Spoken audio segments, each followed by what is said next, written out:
astrophotographer na si Dionisio Rodero Bogtay ang kometa. Kwento niya, una niyang inabangan ang kometa noong October 1. Pero dahil maulap, bumalik siya ng madaling araw ng October 2 at doon niya ito nakuhanan. Unang nadiskubre ang kometa noong January 2023 ng isang astronomical observatory sa China. Ngayong weekend ang pinakamalapit nitong distansya sa mundo na nasa 70 million kilometers. Makikita ito mula sa Northern Hemisphere pagkatapos ng sunset. Isang beses lamang sa loob ng 80,000 years o 800 siglo muling matutunghayan ang nasabing kometa. Arestado ang 11 Chinese matapos salakayin ng mga otoridad ang isang umanong ilegal na minahan sa Paralacale, Camarines Norte. Nagpapatrol, Jessie Cruzan.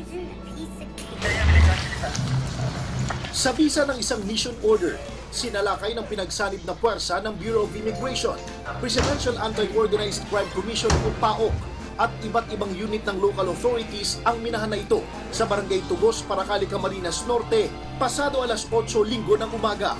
Tumambad ang iba't ibang pasilidad na gamit umano ng planta sa pagpapatakbo sa umano'y illegal mineral reprocessing plant. Apparently, due to the advanced nature of the technology na ginagamit dyan, mukhang meron din silang hinahanap na iba pang mga mineral deposits other than gold. Initially, merong environmental compliance certificate po ito. Yung expand sila, open pit mining sa isa pang lugar in direct violation of their environmental compliance certificate. Kaya hinuli na po namin sila. Nahuli ng mga otoridad ang 11 Chinese na umano'y nasa likod ng operasyon ng iligal na minahan. Ayon sa Bureau of Immigration, walang kaukulang dokumento o working visa ang 10 sa kanila, habang ang isa naman ay hindi dapat sa Camarines Norte nagtatrabaho. Wala po silang kaukulang visa kasi yung tourist visa po, yun po yung pinaka-basic na visa nila. But they do not have any permit or visa to work here in the Philippines. Ayon sa PAO, resultang operasyon ng kanilang surveillance sa tulong ng lokal na pamahalaan ng Camarines Norte. Hindi rin umano ito ang unang beses na may nahuli ang PAOK ng mga Chinese national na sangkot sa iligal na pagmimina. Dahil nito lang Agosto, 10 Chinese national at isang Taiwanese rin ang kanilang naaresto mula sa Zamboanga del Norte. Napakalaking bagay po nito sapagkat ito'y pagpapatunay na nitong mga nakaraang mga taon ang Pilipinas talaga ginawang palaruan. Iimbestigahan rin ng PAOK kung gaano nakatagal nag-ooperate ang naturang minahan sa lugar.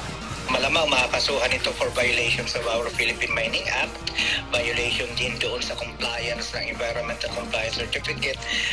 Kakasuhan din natin ito ng violation ng Clean Water Act kasi open pit mining. Ibinyahe na rin ngayong araw at pansamantalang ididitine sa temporary detention facility ng PAOK sa Pasay City ang mga naarestong Chinese national.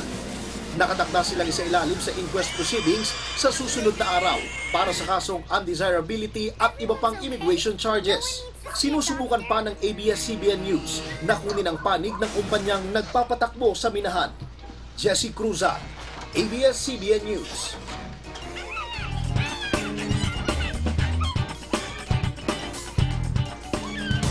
Mga kapamilya, pangarap nyo bang kumita ng euros? Aba, may good news tayo dyan dahil dumarami ang mga bansa sa Europa na gustong mag-hire ng Pinoy workers. Marami dyan mga bansa sa Central Europe gaya ng Slovenia, Slovakia, Croatia at marami pang iba. Ano bang uri ng mga trabaho ang pwedeng applyan doon? Alamin dito sa Hanap Buhay. Magkokolehiyo na ang anak ng bus driver na si Lito at para siguradong matutustusan ang tuition, gusto niyang sumabak sa pag-a-abroad. Natatakot siyang mag-Middle East dahil sa mga nababalita ang gulo, kaya nag-a-apply siya sa Slovenia.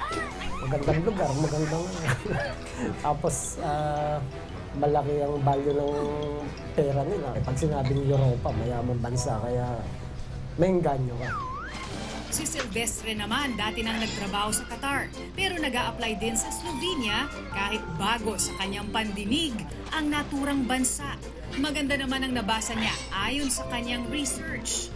Mas malaki ang emission. Isa na yun sa nakita ko.